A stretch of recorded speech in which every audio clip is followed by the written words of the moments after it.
Senhor esteja convosco. Ele está no meio de nós. Proclamação do Evangelho de Jesus Cristo segundo João. Glória a vós, Senhor. Naquele tempo disse Jesus aos seus discípulos: Agora parto para aquele que me enviou, e nenhum de vós me pergunta: Para onde vais? Mas porque vos disse isto, a tristeza encheu os vossos corações. No entanto, eu vos digo a verdade: é bom para vós que eu parta. Se eu não for, não virá até vós o defensor, mas se eu me for, eu vô-lo mandarei. E quando vier, ele demonstrará ao mundo em que consistem o pecado, a justiça e o julgamento. O pecado, porque não acreditaram em mim; a justiça, porque vou para o Pai, de modo que não mais me vereis; o julgamento, porque o chefe deste mundo já está condenado. Palavra da salvação. Glória a vós, Senhor.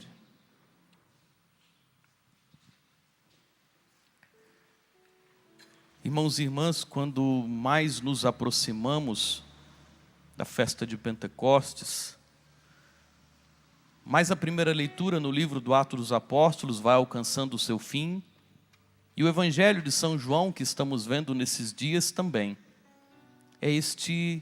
estas duas leituras têm nos acompanhado já ao longo do tempo.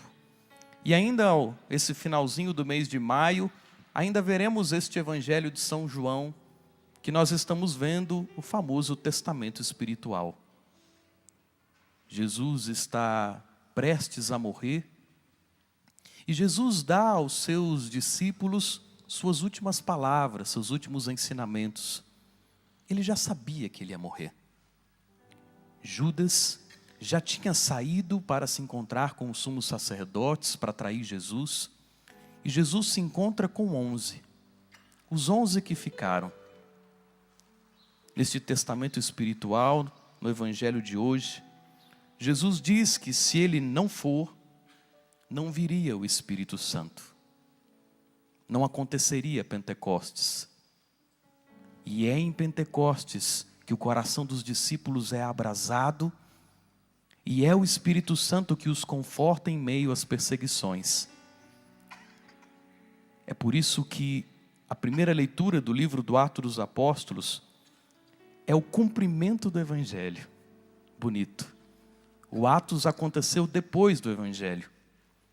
E no Atos dos Apóstolos de hoje nós vemos Paulo e Silas que expulsam o espírito de uma mulher que tinha um espírito de adivinhação. Era uma escrava. A leitura não conta, mas se nós não vermos o contexto, não vamos entender a liturgia de hoje. E versículos anteriores nos mostram que uma escrava possuía um espírito de adivinhação. E por causa deste espírito, ela fazia com que os seus patrões fossem muito ricos, porque ela adivinhava as coisas. Paulo e Silas expulsam este espírito desta mulher, e os patrões dela ficam irados. Afinal de contas, e agora? Não vamos mais ganhar dinheiro, não vamos mais ter lucro. Se ela não adivinha, nós não ficamos ricos. E estes patrões que apresentam Paulo e Silas e começam a difamá-los. E é por causa desses patrões que os dois são presos. Vejam, Paulo e Silas são presos por causa da ganância, da sede do ter, da sede do poder. Esta é uma das prisões que podem nos separar de Deus. A prisão que não está nas grades, a prisão que não está numa porta, num quarto fechado, mas a prisão que está dentro de nós. Paulo e Silas estavam dentro da prisão, mas não estavam presos, eram livres, cantavam ao Senhor, louvavam ao Senhor. Aquelas grades não faziam com que eles se sentissem presos, pelo contrário, eles se sentiam livres. quando rezam e acontece um terremoto, diz a primeira leitura, o carcereiro ficou louco, imaginando, meu Deus, se eles fugirem, eu estou protegendo eles. Isso para mim será uma derrota. E ele ficou tão constrangido que ele pensa em se matar, pegou a espada para se matar.